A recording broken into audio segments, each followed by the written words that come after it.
Okay, it's day 34 at 4:48 in the morning because I'm so happy. I'm on day 6 of the juice fast right now, and it's 4:48 in the morning. I'm just up with all energy. Um, I feel so unbelievable right now. It's this combination of high. I'm totally high, first of all, because my body has done nothing but had nutrients and detoxify itself. Plus, I've had to get more present every day because I'm not going out to dinner. I'm not, there's all these little things that my mind likes to hold on to block me from the moment. Like thinking, okay, how many more minutes till we go out with that person? Or how many more minutes till we go to dinner or whatever, and having this thing to look forward to as a way to block me from now. Weirdly, this I'm also looking forward to things, but it's much more things that are from my intention that I can't see what the specific results are. In other words, I can feel that as I stay in this juice fast, things are going to get amazing, but I don't know what it is. It's not a thing that I can control, like how many more minutes till I'm at dinner, which is like a specific thing that my ego can control. This is something that my ego has to keep surrendering to. You know that you're doing something exciting when it requires you to surrender. Same with if you're dating someone and it requires you to surrender. That's a big deal because the other type makes you hold on. I've talked about this before, but I guess that's what's coming through right now. For me to do a juice fast, I have to surrender like what type of results I get and when I get them. I don't know. They're not something I can specifically see. They don't allow me to hold on to my old story. In fact, I felt my ego constantly die in some way in the last 6 days. It's constantly wanting to, the ego is constantly wanting to, take over and do something sabotagey to this. It's trying to find any justification for, you can eat now. I think you've done better than, the most of the world. You're doing really well, so why don't you eat? And my ego's coming up with all these ways. One thing I really realized is your ego wants to kill you. It's trying to kill you. It's trying to stop you from your greatness, and it's doing everything it can, ironically, to keep you safe. But often ego's the thing that goes, you know what, it's okay if I just eat this bad thing. And ego's the thing that helps people get into all kinds of crappy things. Other people are doing it, why don't I? That's ego. So if you're doing something that requires you to stay in the room with your soul, and your ego has to keep dying because ego can't sabotage, ego can't do anything to get out of it, then you're doing something so exciting, and you're bringing the power of the world into you. An example that I love to use is, picture yourself being an acorn, and ego's thinking that who it is the acorn. So it's doing everything it can to keep itself from being planted into the ground. Because the second an acorn goes into the ground, into the dirt, and it stays there, the ego of the story of who I am as the acorn dies, because eventually what you're going to become is a tree. So if you're in ego, you're doing everything you can to keep your life the same by staying an acorn. When you're in your soul, you go into the ground and you wait, and you have no idea when the tree is going to grow or how big it's going to grow or whatever. So it requires yourself to surrender yourself to whatever grows the trees, whatever, that grows at its pace, and you got to be patient, and you got to say, I hear you, ego, but I'm not going to move based on the ego's decisions to move in a certain way that keep me an acorn. I'm ready to become a tree, so I'm going to stay planted.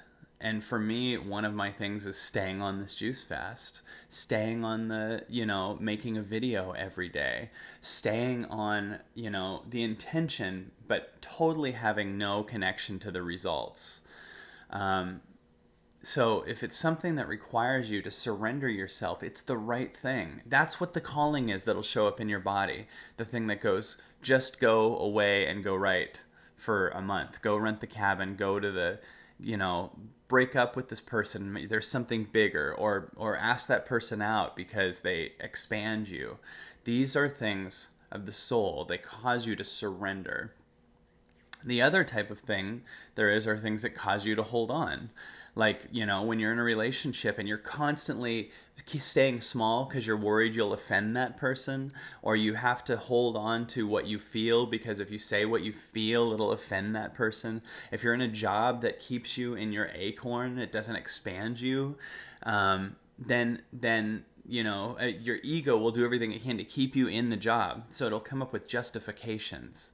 It'll come up with why you should stay there. Well, it gets good this, and it pays this, so that's good. That's ego talking. Ego wants you to stay small. Ego wants you to stay an acorn because ego thinks who you are as an acorn. If you were an acorn for 38 years and someone planted you in the ground and made you wait, you'd be scared. You'd be scared shitless because you're about to change your identity and you have a big grasp that who you are is the acorn.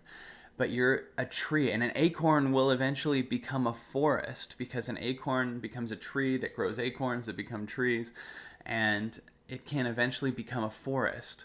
Or you can be the biggest achieving acorn in the world. You could be the most achiever of the acorns and make it happen. And that means stay an acorn and do manipulative tactics and do tricks and be crappy to people and do whatever you need to do to survive. That's what an acorn does. That's what the ego of an acorn does. It does everything it can to keep itself from becoming the greatness and the tree that you actually are. And as you start to become it, you feel this calling to let the world know about it. Not in a way that's pushy, not in a way it's just like, what's your safe way to do it? Well, these videos are my way. Making posts and blogs on Facebook are my way. I'm here to tell the truth of what I'm realizing I am and what that means, what we all are. So you're in your calling when it's something that requires you to surrender the part of you that keeps the acorn alive, but instead makes you become the space to become the tree. That's your calling. So when you feel it, and by the way, the calling's coming in when it's something that it can't tell you more than the one thing. Like for me, it was just going a long juice fast right now. Surrender these old stories that who you are as this guy that has to eat at this restaurant or hang with these type of people or do this thing. You're going to move into your gift. Like that's the calling. And it goes, you have to first prove you want it. And you're going to go through things that are really painful to the ego because you're going to go through a lot of death of the old story of the acorn. And so, instead just do this one thing, that one little quiet calling. And if you go, I don't have that calling, I don't have that, that's because you're so holding on and shielded that you actually are cut off from your calling because you're holding on to things out of absolute fear. Relationships you don't want, businesses you don't want, careers you don't want. You're holding on to things that aren't moving you from here. You just live here because you're creating this holding on. And you're here to let go of that thing. It's only scary to the acorn, but it's so exciting to the tree. And as you see your ego as this acorn, realize you're missing out on the tree because you've never seen the tree. So you're not defending and working towards the tree that becomes the forest. You're just working for the acorn. When you become the tree, you realize you're in service to the whole universe, the whole planet, the whole damn thing. You're in service to the greatness of the creativity of the expansiveness of the universe. The tree that becomes the forest and helps other people become trees. That's what you are. That's you. The freaking tree. Stop being an acorn. Stop being an acorn and doing acorn things like scrolling Facebook for the rest of your life only and caring about who wins the presidency. Go be a forest. Trust me, whoever's president will totally change if you just become a forest. Stop being mad about people that are candidates. Like, don't waste your time. You're bothered by their acornness, and it triggers you because it reminds you of you staying in your acornness. So instead of wasting your precious energy that you could become a tree to repost about a candidate you hate, freaking sit in the ground and wait. It'll happen so fast, but it's weirdly you can't measure it. But it's only day 6 and I'm just like, oh my God, I'm so happy right now. I'm so present and high at the same time. But this high doesn't isn't followed with the crash of the low. This high is like you're expanding into your tree. Your tree's getting bigger. That sounds cool. Your tree's getting so big. It's 4:58 in the morning. I'm free. Like I'm staying in this thing, man, because there's a power that's trying to come through me so big, and I'm going to honor it. Day 34.